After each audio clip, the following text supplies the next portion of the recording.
En el nombre del Padre, del Hijo y del Espíritu Santo. Amén. Ave María Purísima, sin pecado concebida. Espíritu Santo, fuente de toda luz, ilumínanos.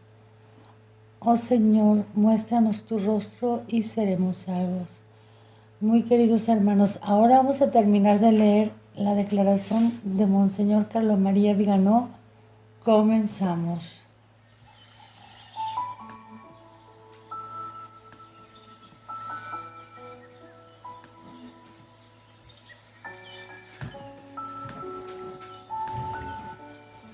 La autodestitución de la jerarquía conciliar.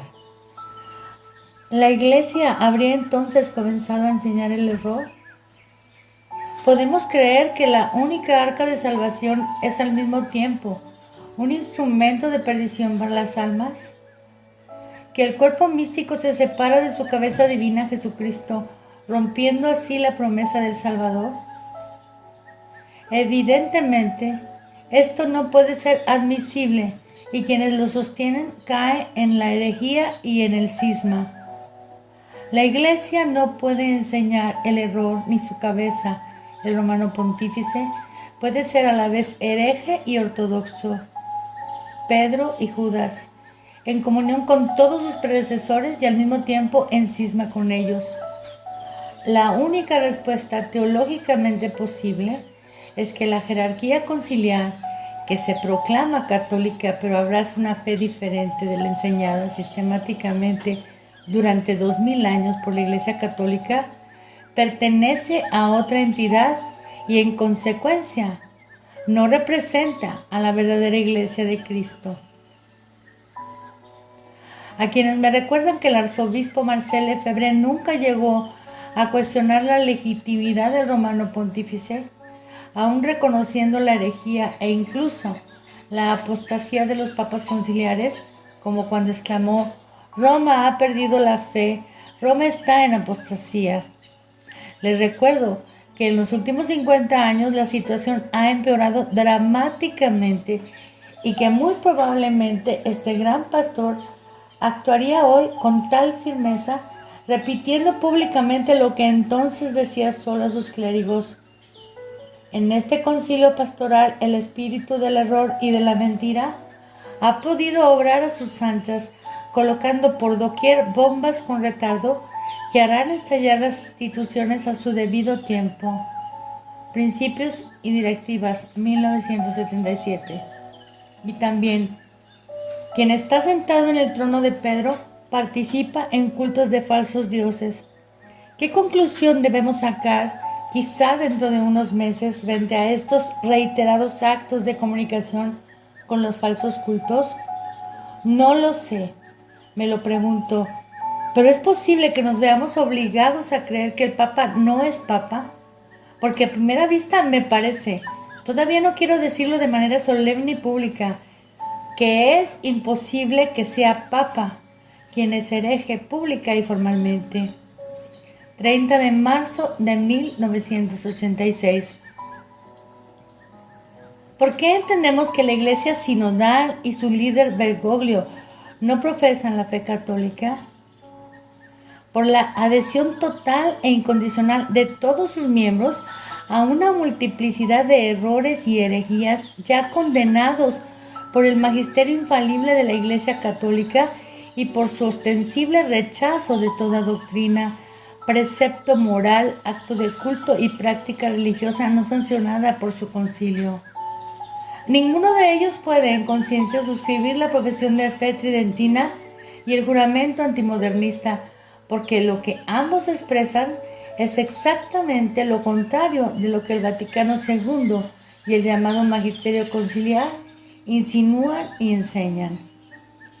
Dado que no es teológicamente sostenible que la Iglesia y el Papado sean instrumentos de perdición y no de salvación, debemos concluir necesariamente que las enseñanzas heterodoxas transmitidas por la llamada Iglesia Conciliar y los papas del concilio, desde Pablo VI en adelante, constituyen una anomalía que pone seriamente en duda la legitimidad de su autoridad magisterial y de gobierno. El uso subversivo de la autoridad. Debemos comprender que el uso subversivo de la autoridad en la Iglesia, con vistas a su destrucción o a su transformación en una iglesia distinta de la querida y fundada por Cristo, constituye en sí mismo un elemento suficiente para dejar sin efecto la autoridad de este nuevo sujeto que se ha superpuesto dolosamente a la Iglesia de Cristo, usurpando su poder. Por eso no reconozco la legitimidad del dicasterio que me juzga. Las modalidades con las que se llevó a cabo la acción hostil contra la Iglesia Católica confirma que fue planificada y deseada, porque de lo contrario, los que la denunciaban habrían sido escuchados y los que cooperaban con ella se habrían detenido inmediatamente. Ciertamente, con los ojos de la época y la formación tradicional de la mayoría de los cardenales, obispos y clérigos, el escándalo de una jerarquía que se contradecía a sí misma aparecía como una enormidad tal que indujo a muchos prelados y clérigos a no querer que fuera posible que los principios revolucionarios y masónicos pudieran encontrar aceptación y promoción en la Iglesia. Pero este fue el golpe maestro de Satanás, como lo llamó el arzobispo Lefebvre, que supo aprovechar el connatural respeto y amor filial de los católicos por la sagrada autoridad de los pastores para inducirles a anteponer la obediencia a la verdad, quizá con la esperanza de que un futuro papa pudiera sanar de algún modo el desastre que se había producido y cuyos resultados perturbadores ya podían preverse. Esto no sucedió a pesar de que algunos habían dado valientemente la voz de alarma. Y yo mismo me cuento entre los que en aquella fase convulsa no se atrevieron a oponerse a errores y desviaciones que aún no habían mostrado plenamente su valor destructivo. No quiero decir con esto que no viera lo que estaba ocurriendo, sino que no encontré, debido al intenso trabajo y a las tareas absorbentes de carácter burocrático y administrativo al servicio de la Santa Sede, las condiciones para captar la gravedad sin precedentes de lo que estaba ocurriendo ante nuestros ojos. El enfrentamiento. La ocasión que me llevó al enfrentamiento con mis superiores eclesiásticos comenzó cuando era delegado para las representaciones pontificias, luego como secretario general de la gobernación y finalmente como nuncio apostólico en Estados Unidos. Mi guerra contra la corrupción moral y financiera desató la furia del entonces secretario de Estado, el cardenal Tarcisio Bertone, cuando, de acuerdo con mis responsabilidades como delegado de las representaciones pontificias, denuncié la corrupción del cardenal McCarrick y me opuse a la promoción al episcopado de candidatos corruptos e indignos presentados por el secretario de Estado, quien me hizo trasladar a la gobernación, porque le impedía ser obispos a quienes él quería. También fue Bertone, con la complicidad del cardenal Lajolo, quien obstaculizó mi trabajo destinado a contrarrestar la corrupción generalizada en la gobernación, donde ya había conseguido importantes resultados más allá de todas las expectativas. Fueron de nuevo Bertone y Lajolo quienes convencieron al Papa Benedicto XVI de que me echara del Vaticano y me enviara a Estados Unidos. Aquí me encontré con que tenía que lidiar con las vergonzosas actitudes del cardenal McCarrick, incluidas sus peligrosas relaciones con figuras políticas de la administración Obama-Biden y a nivel internacional, que no dudé en denunciar al secretario de Estado Parolin, quien no las tuvo en cuenta. Esto me llevó a considerar de otra manera muchos acontecimientos de los que había sido testigo durante mi carrera diplomática y de pastor, a captar su coherencia con un único proyecto que, por su naturaleza, no podía ser ni exclusivamente político ni exclusivamente religioso, ya que incluía un ataque global a la sociedad tradicional basada en la enseñanza doctrinal, moral y litúrgica de la Iglesia. Así, de ser nuncio apostólico apreciado, por lo que el propio cardenal Parolin reconoció el otro día mi lealtad, honradez, equidad y eficacia ejemplares. He pasado a ser un arzobispo incómodo, no solo por haber exigido justicia en los procesos contra prelados corruptos, sino también y sobre todo por haber dado una clave de lectura que muestra cómo la corrupción en la jerarquía fue una premisa necesaria para controlarla, manipularla y obligarla mediante el chantaje a actuar contra Dios, contra la Iglesia y contra las almas. Y este modus operandi que la masonería había descrito minuciosamente antes de infiltrarse en el cuerpo eclesial es igual al adoptado en las instituciones civiles, donde los representantes del pueblo, especialmente en los niveles más altos, son chantajeados en gran medida porque son corruptos y están pervertidos. Su obediencia a los delirios de la élite globalista conduce a los pueblos a la ruina, a la destrucción, a la enfermedad, a la muerte no solo del cuerpo, sino también del alma, porque el verdadero proyecto del nuevo orden mundial, al que Bergoglio está esclavizado y del que extrae su legitimidad de los poderosos del mundo, es un proyecto esencialmente satánico, en el que la obra de la creación del Padre, de la redención del Hijo y de la santificación del Espíritu Santo es odiada, borrada y falsificada por los Simia Dei y sus servidores. Si ustedes no hablan, gritarán las piedras. Ser testigos de la subversión total del orden divino y de la propagación del caos infernal con la celosa colaboración de la cúpula vaticana y del episcopado, nos hace entender de cuán terribles son las palabras de la Virgen María en la Saled. Roma perderá la fe y se convertirá en la sede del anticristo. Y qué odiosa traición constituye la apostasía de los pastores y la aún más inaudita apostasía de quien se siente en el trono del Beatísimo Pedro. Si yo permaneciera en silencio ante esta traición, que se consuma con la terrible complicidad de muchos, demasiados prelados, que no quieren reconocer en el Concilio Vaticano II la causa principal de la actual revolución y en la adulteración de la misa católica, el origen de la disolución espiritual y moral de los fieles. Faltaría al juramento que hice el día de mi ordenación y que renové con ocasión de mi consagración episcopal. Como sucesor de los apóstoles, no puedo ni quiero asistir a la demolición sistemática de la Santa Iglesia y a la condenación de tantas almas sin intentar por todos los medios oponerme a todo ello. Tampoco puedo considerar que un silencio cobarde en aras de una vida tranquila sea preferible al testimonio del Evangelio y a la defensa de la verdad católica. Una secta cismática me acusa de cisma. Eso debería bastar para demostrar la subversión que se está produciendo. Imagínense qué imparcialidad de juicio ejercerá un juez que depende del que acuso de usurpador.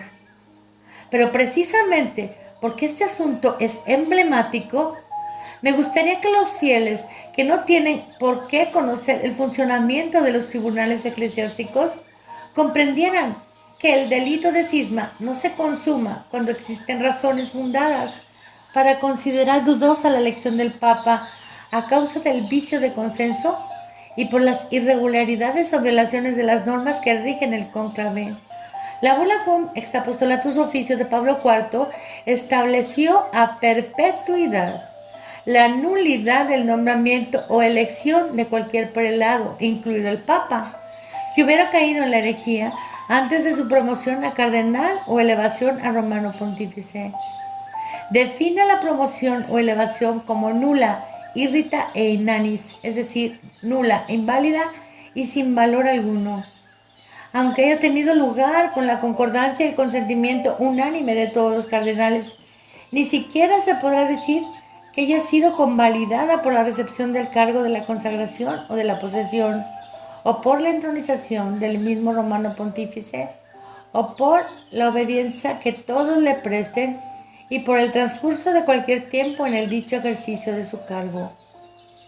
Pablo IV añade que todos los actos realizados por esta persona deben considerarse igualmente nulos y que sus súbditos, tanto clérigos como laicos, quedan libres de obediencia hacia él, sin perjuicio, sin embargo, por parte de estos mismos súbditos de la obligación de lealtad y obediencia que deben prestar a los futuros obispos, arzobispos, patriarcas, primados, cardenales y al romano pontífice, canónicamente sucesores. Pablo IV concluye: y para mayor confusión de los así promovidos y elevados, si pretendieran continuar la administración, sea lícito solicitar el auxilio del brazo secular. Ni por esta razón los que rehuyan la fidelidad y obediencia a los que han sido de la manera ya mencionada promovidos y elevados, sean sujetos a ninguna de aquellas censuras y castigos infligidos a los que quieren deshacer el manto del Señor. Por esta razón, con serenidad de conciencia, considero que los errores y las herejías a los que Bergoglio adhirió antes, durante y después de su elección y la intención puesta en su supuesta aceptación del papado, hacen nula su elevación al trono. Si todos los actos de gobierno y magisterio de Jorge Mario Bergoglio, en su contenido y en su forma, resultan ajenos e incluso en conflicto con lo que constituye la actuación de cualquier papa, si hasta un simple creyente, incluso un no católico, comprende la anomalía del rol que Bergoglio está desempeñando en el proyecto globalista y anticristiano llevado adelante por el Foro Económico Mundial, las agencias de la ONU, la Comisión Trilateral, el Grupo Bilderberg, el Banco Mundial y todas las demás ramificaciones tentaculares de la élite globalista. Esto no demuestra en absoluto mi voluntad de cisma al poner de relieve y al denunciar esta anomalía. Sin embargo, se me ataca y se me persigue porque hay quienes se engañan pensando que condenándome y excomulgándome, mi denuncia de golpe de Estado pierde consistencia. Este intento de silenciar a todos no resuelve nada y de hecho hace más culpables y cómplices a quienes tratan de ocultar o minimizar la metástasis que está destruyendo el cuerpo eclesial. La disminución del papado sinodal. A esto se agrega el documento de estudio El Obispo de Roma, que el Dicasterio para la Promoción de la Unidad de los Cristianos publicó recientemente, y la degradación del papado que se teoriza en él en la aplicación de la encíclica Utum Sint de Juan Pablo II, que a su vez se refiere a la Constitución Lumen Gentium del Vaticano II. Parece totalmente legítimo y correcto, en nombre de la primacía de la verdad católica consagrada en los documentos infalibles del magisterio papal, preguntarse si la elección deliberada de Bergoglio de abolir el título apostólico de vicario de Cristo y optar por llamarse a sí mismo Simpliciter Obispo de Roma no constituye de alguna manera una diminutio del propio papado, un ataque a la constitución divina de la Iglesia y una traición al Munus Petrinum. Y bien mirado, el paso anterior lo dio Benedicto XVI, que inventó, junto con la hermenéutica de una imposible continuidad entre dos entidades totalmente ajenas, el monstruo de un papado colegial ejercido por el jesuita y por el emérito. El documento de estudio cita no por casualidad una frase de Pablo VI: el Papa es sin duda el mayor obstáculo en el camino hacia el ecumenismo. Discurso al secretario para la promoción de la unidad de los cristianos, 28 de abril de 1967. Montini había comenzado a preparar el terreno 4 años antes, estableciendo enfáticamente el trienio. Si esta es la premisa de un texto que debe servir para hacer compatible el papado romano con la negación del primado de Pedro que rechazan los herejes y los cismáticos, y si el mismo Bergoglio se presenta como primus inter pares en la asamblea de las sectas y denominaciones cristianas, no en comunión con la sede apostólica, faltando a la proclamación de la doctrina católica sobre el papado, definida solemne e infaliblemente por el Concilio Vaticano I, ¿cómo puede pensar que el ejercicio del papado y la misma voluntad de aceptarlo no estén viciados por un vicio de consentimiento tal que haga nula o al menos altamente dudosa la legitimidad del Papa Francisco? ¿De qué iglesia podría separarme? ¿A qué papa me negaría a reconocer si la primera se define como una iglesia conciliar y sinodal, en contraposición a la iglesia preconciliar, es decir, la iglesia de Cristo? Y el segundo demuestra que considera al papado como una prerrogativa personal de la que puede disponer modificando y alterando a su antojo y siempre en coherencia con los errores doctrinales implícitos en el Vaticano II y en el magisterio posconciliar.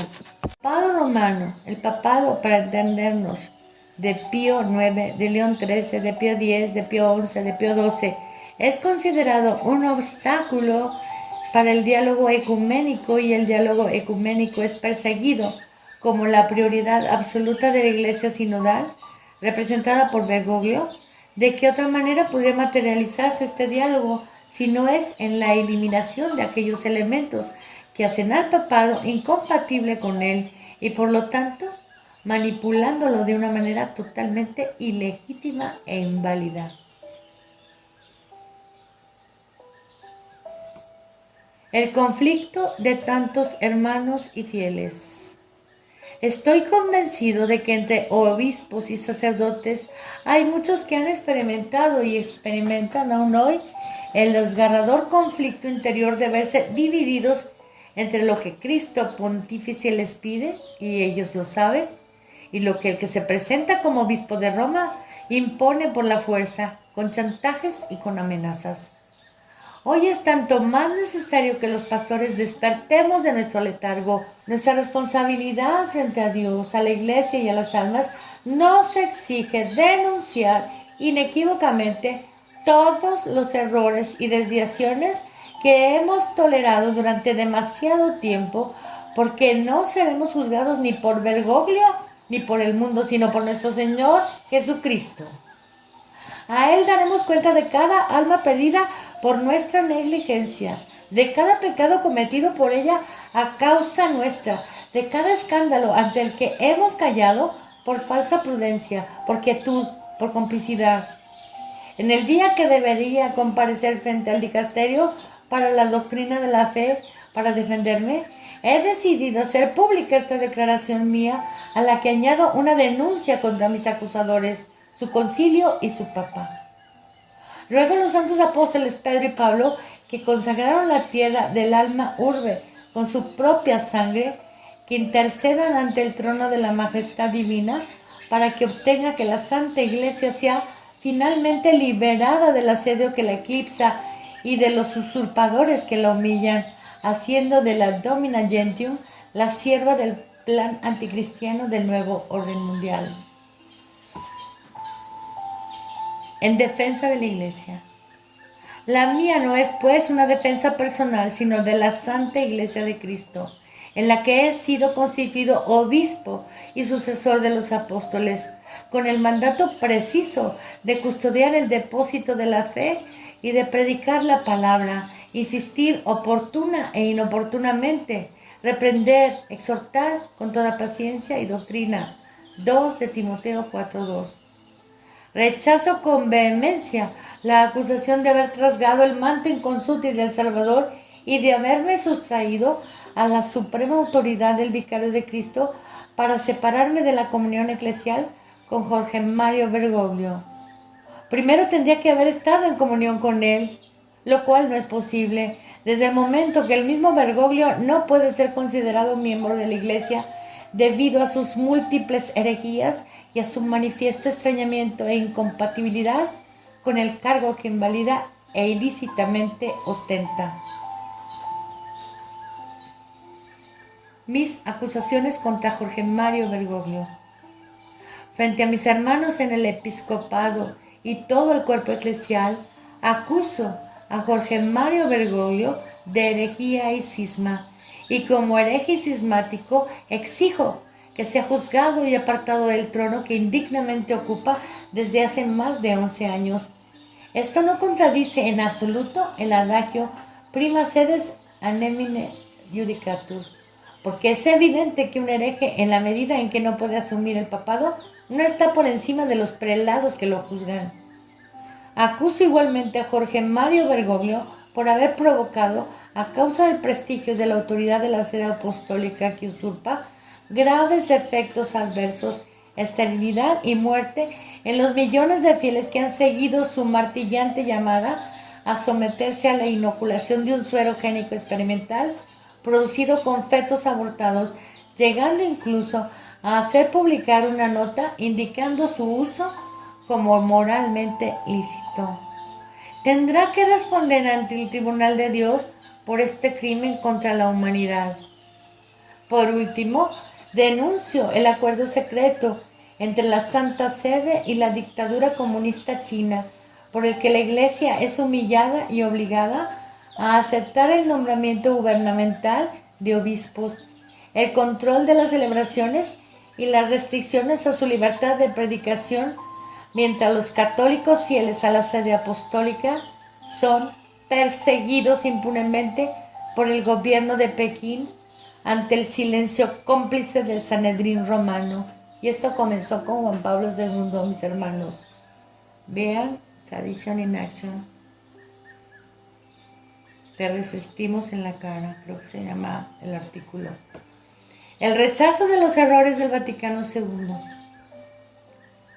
Constituye para mí un honor que se me acuse de rechazar los errores y las desviaciones implicadas en el llamado Concilio Ecuménico Vaticano II, al que considero completamente desprovisto de autoridad magisterial a causa de su heterogeneidad respecto a todos los verdaderos concilios de la Iglesia, que reconozco y acepto plenamente, así como a todos los actos magisteriales de los romanos pontífices. Rechazo firmemente las doctrinas heterodoxas contenidas en los documentos del Vaticano II que han sido condenadas por los papas hasta Pío XII o que contradicen de alguna manera el magisterio católico. Me resulta cuando menos desconcertante que quienes me juzgan por cisma sean los que se apropian de la doctrina heterodoxa, según la cual subsiste un vínculo de unión con los que siendo bautizados lo son con el nombre de cristianos, pero no profesan integralmente la fe o no conservan la unidad de la comunión bajo el sucesor de Pedro. Lumen Gentium, número 15. Me pregunto con qué descaro se puede desafiar a un obispo a romper una comunión que también se afirma que existe con herejes y cismáticos. De la misma manera condeno, rechazo y repudio las doctrinas heterodoxas expresadas en el llamado Magisterio Postconciliar, originadas por el Vaticano II, así como las recientes herejías relativas a la Iglesia sinodal, a la reformulación del papado en clave ecuménica, la admisión de concubinarios a los sacramentos y a la promoción de la sodomía y de la ideología de género. Asimismo, condeno la adhesión de Bergoglio al fraude climático, una insana superstición neomalthusiana engendrada por quienes, odiando al Creador, no pueden sino detestar también la creación y con ella al hombre hecho a imagen y semejanza de Dios. Conclusión.